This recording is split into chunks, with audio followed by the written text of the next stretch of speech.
longer than a 1-minute answer. We have a problem that exists because of what Washington has done over the last 20 years, and that's not enforce the laws that we have on the books. You're not a sovereign nation if you don't have control over your own borders. So we need to secure our borders. We need to become a sovereign nation again. Immigration, those who have, let's say, gotten over the border in the last year or two, maybe we have enough buses and trains to move some people back.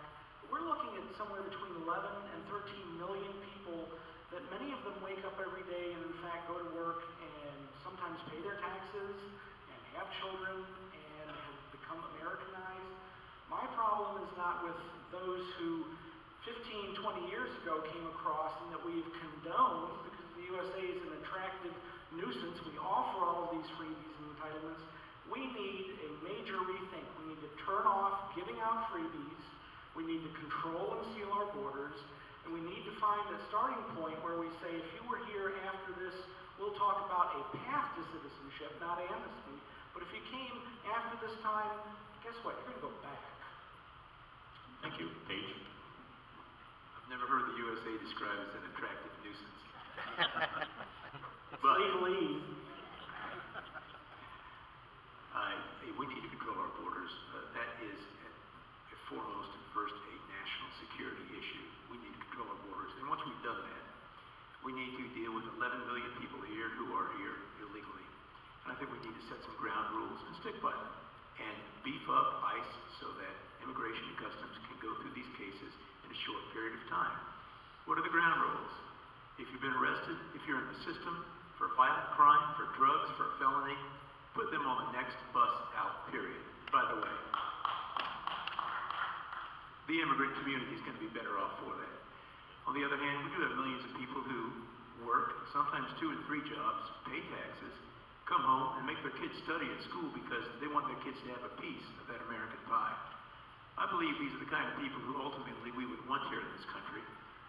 And those people, don't put them at the front of the line. They got to stand behind the legal people, but give them at least a pathway to permanency.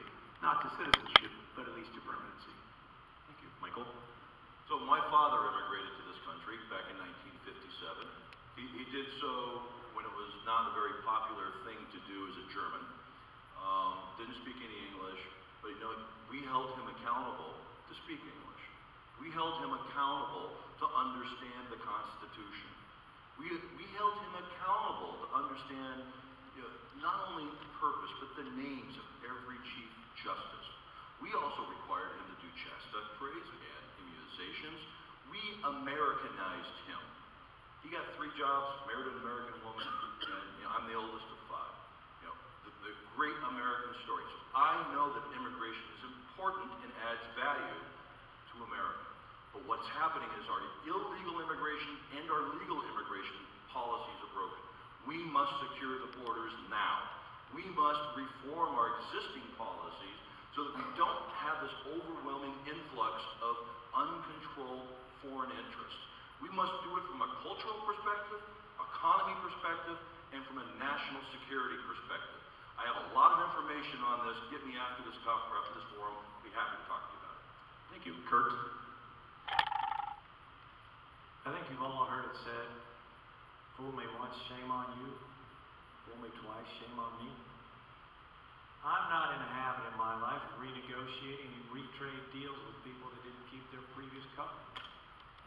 And therefore, when it comes to immigration, I don't see the need for new laws. We haven't adhered to and we haven't enforced the laws that we have on the books. And by the way, probably not only with immigration, I think we have way too many laws on the books. So this is one where I don't have a new plan. My plan is the old plan. And the old plan is, let's enforce the law and respect the Constitution. Secondly, we have a fairness issue. Those that have kept our laws, gone to the consulates in their country, they don't get to be citizens. And those that have crossed illegally, if we give the president his way, they can become citizens and vote Democratic in the next election. So I see a fairness issue as well. So I say let's go back to the laws we already have on the books and let's enforce those. Thank you. This next question will start with Paige. What is your position on term limits? Thank you for that one. I'm the only one up here with experience with term limits. Term limits got me an opening to get in the Florida legislature. The Representative Lindsey Harrington before me, a well-loved man. He's still in good shape. He could probably be there another 50 years. Term limits gave me an opening, an opportunity to go to Tallahassee and serve. In Florida, we have 8-year term limits. Let me tell you, folks, after 8 years, it's time to go. The last 2 years, there was actually purgatory. I'm a believer in term limits. Have been very good for me. We should have term limits for the federal government, for Congress. What the exact magic number is, whether it's 3 terms, 6 years, 4 terms, 8 years, I'm not the guru on that, but I'm amenable to that. I would certainly limit myself. I will not be there beyond 10 years, probably not beyond 8. I might even leave it 6. Term limits, in general, they're a good thing. Thank you, Michael. So on day one, when I declared my candidacy, I signed a pledge, because I don't think people should have to guess where a candidate stands, and I believe that talk is cheap.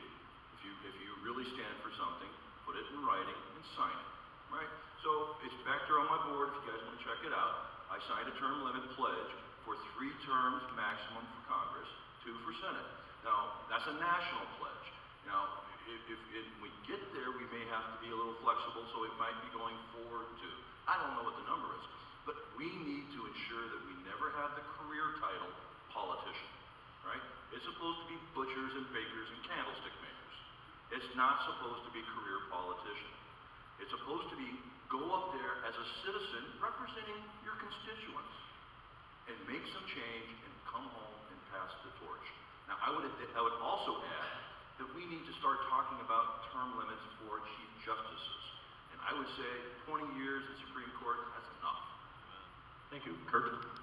Term limits for me, 6 years max on a personal level.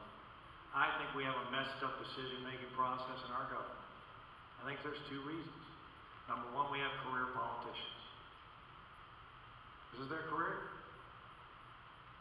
How can it be their career? Because there's no term limits. And secondly, it's their career because they take special interest money. People that get them elected, trade groups, those with financial influence, they take vacations with them. It's awful.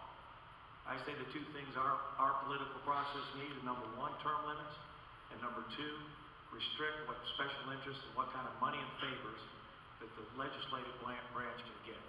And I have given my word in this election that I'm not taking money from special interests.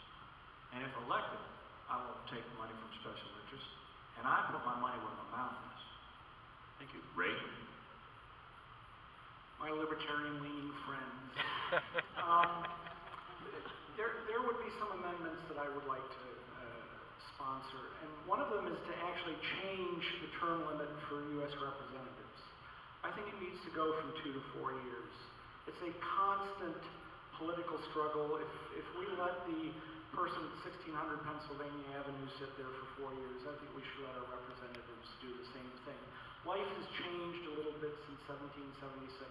It's a lot more complicated. You're almost trying to just figure out where things are probably for the first 2 years. So I think we need a maximum of 12 years. That would be 3 terms U.S. House or 2 terms in the Senate.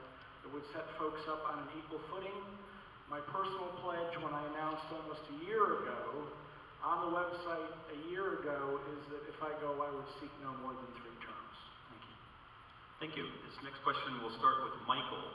It is a 2-part question on climate change. First part of the question is, do you believe climate change is man-made? Second, if so, what is the proper federal response? What's climate change? So-called global warming. I know I was being That's my response. I mean, folks, our world goes through cycles, right? The science behind why we are experiencing what we're experiencing now is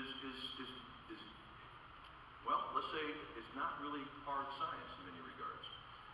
The instrumentation that we use today is much different than what we had 200, 300 years ago when we used to write down our observations. So really, I don't believe that there is and I'm not saying there's no science that's defendable in the realm of science that says that we have a global changing environment and that and if we did, that it is attributable to mankind. So that's where I'm at. Thank you. Kurt? My first foray into the local political scene was to get involved in water ecology and water cleanliness in the Gulf, in the river, and in Bonita Springs. So I do consider myself somewhat of an environmentalist in that regard, but I'm a skeptic when it comes to climate change, and therefore I think that the rules and the outcome of some of these crazy climate change laws and treaties that we sign up to is very simple. Less good-paying American jobs. Foreign countries that don't adhere to the same treaties, they get the good jobs, and our companies close down shop.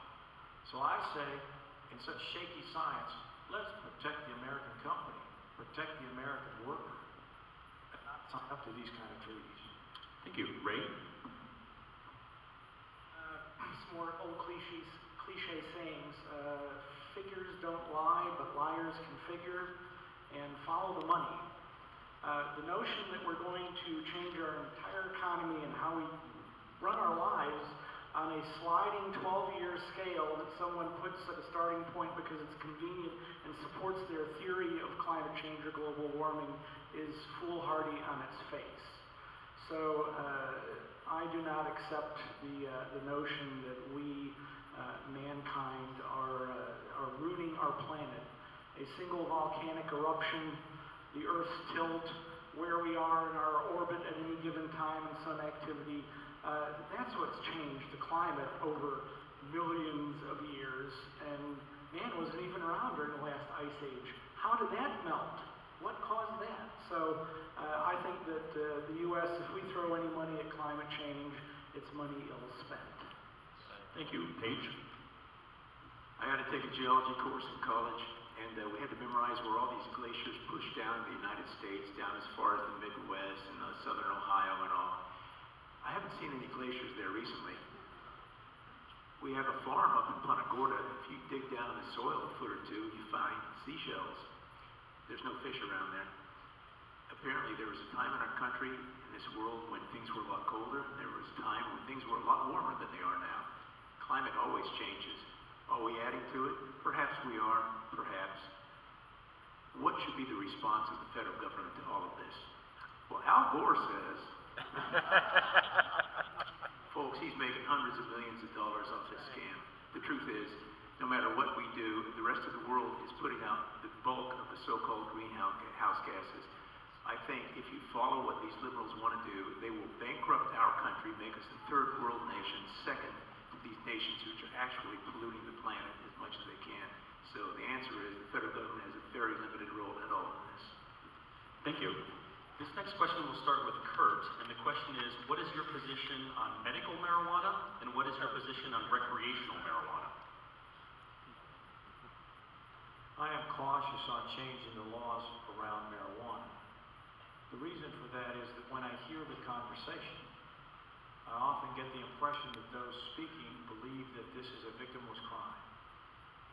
Having two addicts in my family, I know about the sorrow and the heartbreak that comes with their drug addiction that often starts with marijuana. And moreover, I think it's possible that that changing the law is really just an excuse to get on a slippery slope so that more people can use marijuana recreationally. And therefore, before I would change any of those laws, I want to understand them a lot better. Because having seen the pain in my own family, I'm very, very cautious about changing things. Thank you. Ray? This would be the dividing line between that end of the room and this side of the room, or at least the tables. We are blessed with the decision of free will and free choice. It's none of the federal government's business what I eat, drink, smoke, chew, who I choose to live with, as long as I'm not hurting someone else. Now, if I have a chemical imbalance, if I have an addictive personality that allows me to become an alcoholic or a heroin addict, why should that limit your ability to have a drink at night night, or if someone out here wants to smoke some marijuana or eat a brownie, why should his or her problem impact your right as an American, as a human being, to choose what you want to do with your life? Thank you, Paige. As a physician for over 30 years, I have seen too many lives wrecked by drugs to agree with the recreational use of marijuana. When it comes to medical marijuana, actually, medical marijuana has been available in a pill form under the trade name Marinol for about 25 to 30 years. For some reason, those people who are pushing the medical marijuana have some issue with the pill form, whatever. It's not really what they're used to. I'm not sure. But I can tell you it does work, and for what it works for. And a physician can regulate the dosage and the number of pills and the usage. Unfortunately, those Western states who have opted for what they euphemistically call medical marijuana, and the laws always seem to be pushed not by people with terminal illnesses, but by 18 to 25-year-olds. Those people who have pushed for the medical marijuana find that, as we're going to be voting on in November, when that passes, you'll find recreational marijuana not too far behind. Thank you. Michael? I want to respond to this question in the two aspects of the question. One is the medicinal marijuana, which I think will really solve a lot of the secondary part, which is right now, medicinal marijuana is available, but you know what? It's based on a lie. Right? It's only available in that one prescription form. But you know what? It's on Schedule 1, and it's on Schedule 1 that's managed by the DEA. Right? So it's a federal agency that places it on Schedule 1. To be on there, it has to be a drug with no medical use. We already heard it has a medical use. So if that's the criteria, it doesn't belong on Schedule 1. You get it off of Schedule 1, you can put it in the pharmaceutical testing and therapy process so that it becomes controlled. You have the pharmacy and the doctors making the decisions for the appropriateness. And then you have a controlled pharmacy system doing the dispensing, not your corner dispensary. Now on the recreational, folks, that's not a federal legislative issue, and that's what we're running for. Okay, it's going to be on the ballot. You get to decide. Thank you. I want to pause for a moment and remind you that we are running a straw poll. Keith Flaw in the back. Keith, if you would raise your hand again, please. Keith Flaw is going to be distributing straw poll ballots, so interrupt that briefly. And Mr. Rick, what say? Our team is going to come and distribute these ballots to you. You know, a straw poll is a time-honored way for us to say thank you to candidates. And so I'd like you to take the ballot.